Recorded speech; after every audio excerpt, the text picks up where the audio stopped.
Bienvenue dans cette nouvelle chronique du quotidien. Il y a quelque chose qui m'interpelle de plus en plus chaque fois que je vais sur les réseaux sociaux ou que j'observe les gens autour de moi. Cette idée que chaque instant doit être montré, partagé, validé par d'autres pour exister vraiment. On en arrive à se demander presque naturellement si un moment n'a de valeur que s'il est visible, photographié, posté. Et c'est précisément cet état de fait dont j'aimerais vous parler aujourd'hui et qui pose une véritable réflexion sur le droit de ne pas tout montrer, la liberté parfois oubliée de garder certains instants pour soi.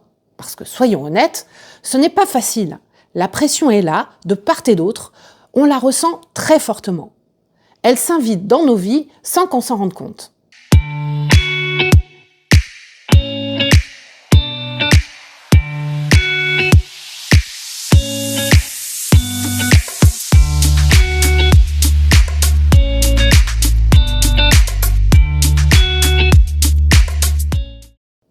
Les réseaux sociaux, mais pas seulement, nous font sentir que la discrétion est presque devenue anormale.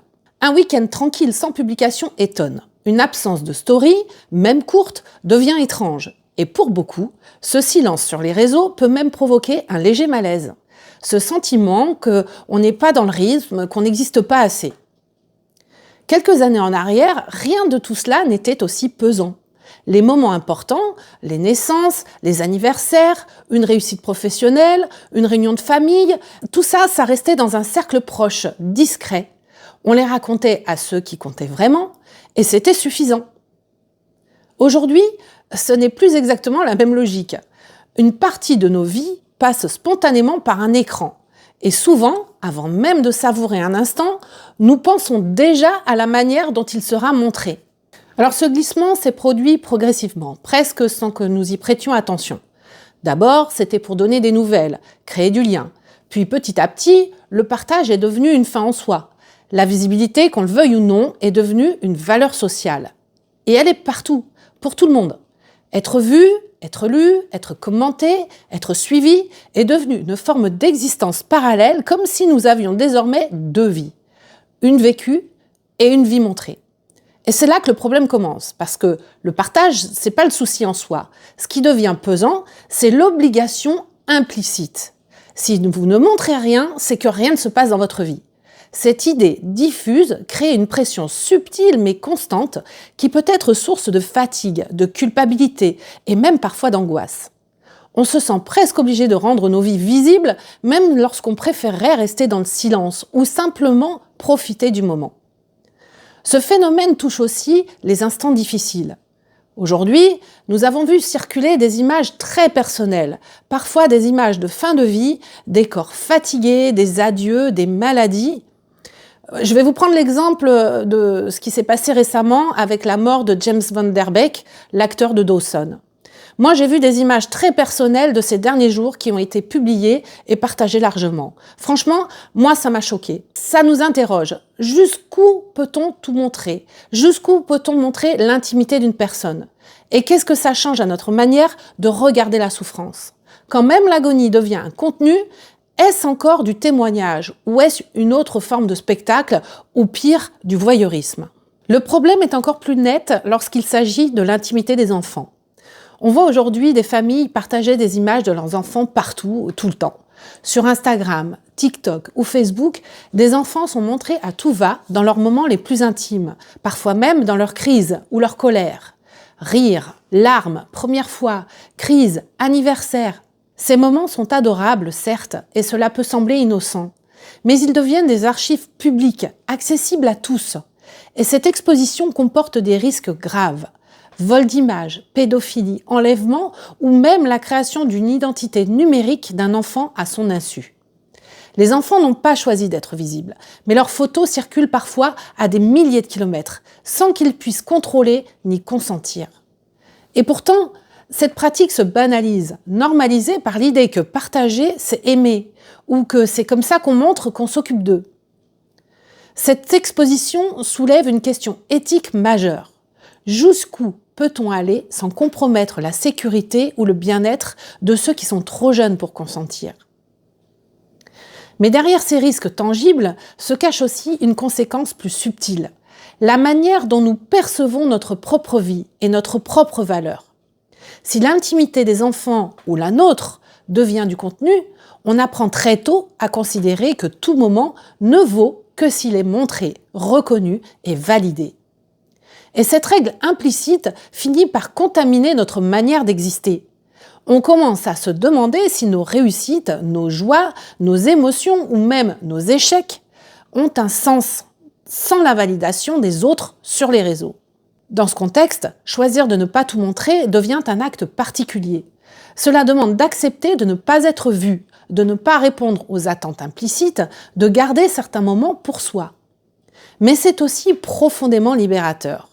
Ne pas transformer chaque instant en image, chaque émotion en message, chaque relation en contenu, permet parfois de retrouver une présence plus simple, plus directe aux choses, aux gens et à soi-même. Cette exposition permanente ne transforme pas seulement ce que l'on montre, elle transforme aussi ce que l'on ressent, et même ce que l'on est capable de vivre. Car quand tout peut être publié, on commence à vivre en pensant déjà à la manière dont cela sera perçu. On anticipe l'image que l'on donnera, la réaction des autres, le jugement implicite qui viendra de nos likes ou de nos commentaires. On ne vit plus seulement un moment, on vit aussi la possibilité de le raconter, ou pire, la nécessité de le raconter. Et l'impact de la survisualisation ne se limite pas aux enfants. Il touche aussi notre rapport à l'attention et au temps. Nous vivons dans une culture de l'instantanéité. Tout doit aller vite, capter l'attention rapidement, être compréhensible immédiatement. Les formats se raccourcissent, les vidéos doivent être brèves, les textes doivent être percutants. Et cette logique ne se limite pas aux réseaux sociaux, elle touche la télévision, le cinéma, la lecture. Beaucoup de personnes ont désormais du mal à rester face à quelque chose qui prend du temps. Une scène lente devient ennuyeuse, une séquence silencieuse devient inconfortable. Un texte long devient décourageant. Et ce changement a un impact direct sur nos propres expériences. Quand on est plus habitué à la durée, on supporte moins l'attente, on supporte moins le silence, on supporte moins les moments qui ne produisent rien de visible. On a l'impression qu'il faut toujours faire, toujours remplir, toujours justifier son temps. Alors je vais vous citer un exemple que j'ai partagé récemment en story. Vous avez peut-être vu cette vidéo où l'acteur Matt Damon exprimait sa colère envers Netflix. Et Netflix n'est qu'un exemple. Les studios hollywoodiens doivent désormais adapter leurs scénarios en fonction de la distraction supposée du public. Les dialogues sont répétés, les informations redondantes, les moments clés répétés aussi plusieurs fois dans le film. Pourquoi ça ? Parce que si un spectateur lève les yeux, s'il a scrollé sur Insta ou TikTok, il doit pouvoir suivre le film sans avoir perdu le fil. C'est un indicateur fort de notre époque. L'attention ne peut plus être prolongée. La patience est devenue une variable rare. Cette accélération touche également notre manière de consommer le contenu éducatif ou informatif. Sur YouTube, par exemple, de nombreuses vidéos ou documentaires sont désormais regardés en accéléré à 1x25 ou 1x30, simplement parce que l'audience considère qu'un rythme lent est ennuyeux. Et ce phénomène n'est pas neutre, il transforme notre rapport au temps, à l'apprentissage et à l'expérience sensorielle. Nous ne tolérons plus les pauses, les silences, les séquences qui prennent le temps de construire un récit. Tout doit être instantané, perceptible, visible immédiatement. Si le rythme n'est pas soutenu, si les informations ne sont pas répétées, si les images ne changent pas régulièrement, il décroche. Il ne s'agit plus de la qualité ou de la profondeur du contenu, il s'agit de capter l'attention à tout prix, de maintenir un rythme constant, quitte à sacrifier la richesse d'une séquence, ou la lenteur d'un moment, la subtilité d'une émotion. Cette logique a des conséquences concrètes sur notre rapport à la vie réelle. Quand chaque moment est potentiellement consommable comme un contenu, alors on commence à vivre avec cette idée en tête. Les vacances, par exemple, ne sont plus seulement des vacances. Elles deviennent une suite d'images et de vidéos à publier. Un repas de famille n'est pas seulement un moment de partage, c'est une occasion de story Instagram ou de post Facebook. On anticipe le regard des autres avant même de ressentir le plaisir de l'instant. Et cette anticipation constante génère une fatigue invisible mais profonde, un épuisement psychologique qui touche un nombre croissant de personnes. Ce rythme permanent influence aussi notre manière de vivre nos propres expériences. Les moments intimes, simples, silencieux, peuvent paraître presque hors normes si on ne les documente pas. Un dimanche tranquille à la maison, une promenade en forêt, une discussion sans smartphone, un déjeuner sans photo. Ces instants peuvent être perçus comme un vide à combler, une anomalie dans un calendrier digital où tout doit être visible. Et cette perception n'est pas seulement sociale, elle devient intérieure. On ressent que si l'on ne partage pas, si l'on ne produit pas de contenu, on n'existe pas pleinement. Et cette nouvelle manière d'agir affecte également la mémoire et l'émotion. Une photo ou une vidéo ne reproduit jamais exactement un moment vécu. En filmer chaque instant, en le mettant en story, on le transforme, on le recadre, on le met en scène. L'intensité d'un rire, la chaleur d'un câlin, la beauté d'un paysage, tout peut être capturé, oui, mais tout perd une partie de sa spontanéité. Il existe une différence subtile entre vivre et documenter, et cette différence devient invisible pour beaucoup. La présence numérique ou digitale devient prioritaire par rapport à la présence réelle. Et cette culture de l'exposition a aussi un impact économique et social. Les algorithmes récompensent la visibilité, vous l'avez remarqué sur Instagram. Les contenus qui attirent l'attention génèrent des revenus, des opportunités, des collaborations. Et la tentation est grande de transformer sa vie en spectacle permanent. Cette pression commerciale ou sociale renforce la difficulté de choisir le silence ou la discrétion. On se retrouve coincé dans un système où la valeur personnelle se mesure en vues, en likes, en partages. Et ce n'est pas neutre psychologiquement. La dépendance à l'approbation virtuelle est réelle et elle peut générer anxiété, stress et fatigue mentale. Si tout ce que je vous ai décrit peut vous sembler pesant, et soyons clairs, ça l'est, il existe aussi des manières de reprendre le contrôle. Parce que oui, la pression d'être visible est réelle, mais elle n'est pas inévitable.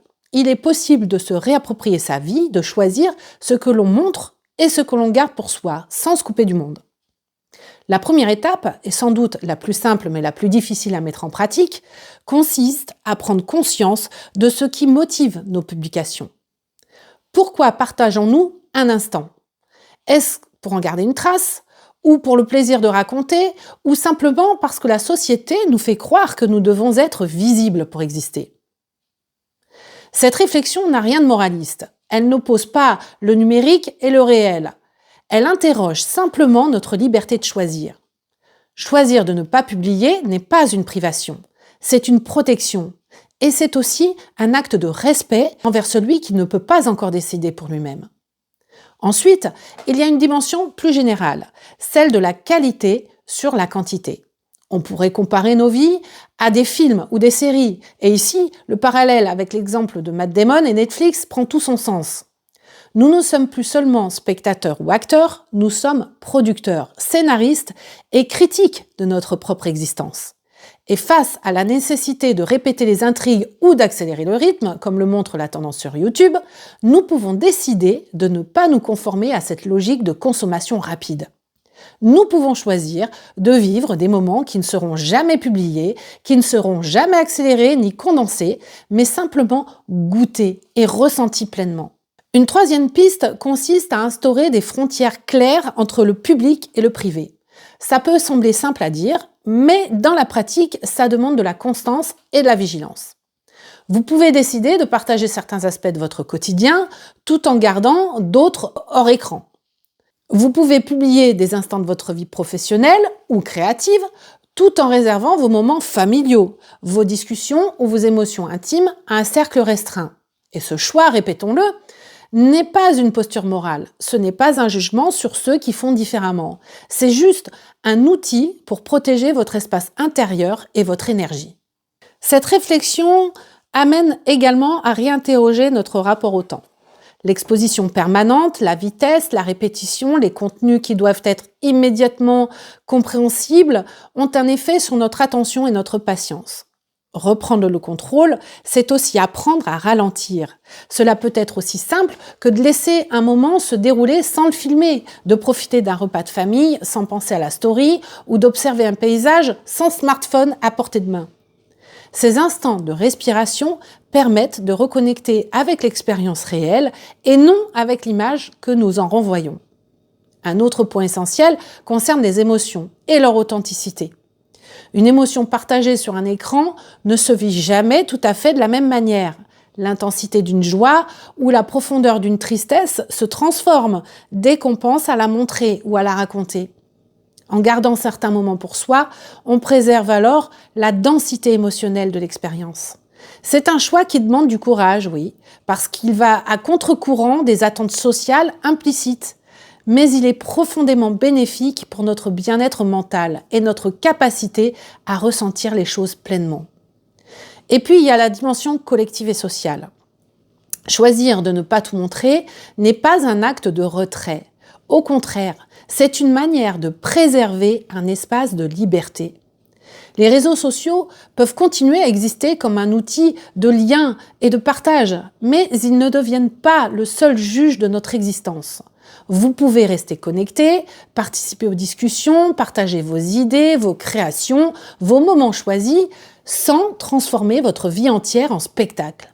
Et c'est là que réside la puissance de ce droit de ne pas tout montrer. Il permet de se placer en position de choix et non en position de contrainte. Dans cette perspective, il est également intéressant de réfléchir à la notion d'exemple pour les jeunes générations. Les enfants et adolescents observent ce que nous publions. Ils voient que certains moments sont partagés, d'autres non. Leur apprendre par nos actes que l'on peut exister sans tout montrer, que l'on peut protéger sa vie intime, que l'on peut choisir ce qui devient public et ce qui reste privé, est un enseignement précieux. C'est une manière de leur transmettre la notion de contrôle sur leur propre image et leur propre identité dans un monde où tout est facilement diffusé.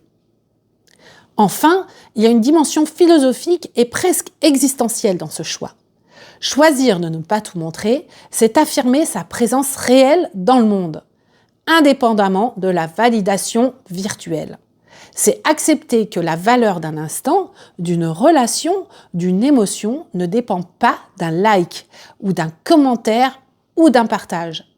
C'est reconnaître que notre vie vécue a une densité qui ne se mesure pas, qui ne s'évalue pas et qui n'a pas besoin d'être validée par un public invisible. Alors lorsque vous vivez quelque chose de précieux, vous vous demandez parfois « est-ce que je vais le publier ou est-ce que je vais simplement le garder pour moi ?» Et surtout, où est-ce que vous placez la frontière entre ce que vous montrez et ce que vous préservez? Est-elle claire ou est-elle floue? Est-ce un choix conscient ou une habitude inconsciente? Ce choix n'est ni facile ni neutre, effectivement. Il demande de la réflexion, de la discipline, mais surtout de la confiance en soi. La confiance que votre vie, votre intimité et vos émotions ont une valeur, même si elles ne sont pas visibles par tous. Et cette valeur, elle est souvent beaucoup plus grande que celle que l'on imagine lorsqu'on mesure tout en like ou en partage. En fin de compte, le droit de ne pas tout montrer, c'est un acte de liberté, une manière de se protéger et un moyen de rester pleinement vivant. C'est un rappel que nous avons encore la capacité de choisir, de décider et de protéger l'espace sacré de nos vies. Ce choix, bien que simple dans sa formulation, a un impact profond sur la manière dont nous ressentons, dont nous interagissons et dont nous construisons nos souvenirs. Alors pour conclure cette chronique, il me semble important de dire que cette réflexion ne vise pas à imposer un mode de vie, mais à proposer un questionnement. Que choisissez-vous de montrer? Que choisissez-vous de garder pour vous? Et surtout, comment équilibrer la visibilité nécessaire à la vie sociale et professionnelle avec la protection de ce qui est précieux et intime?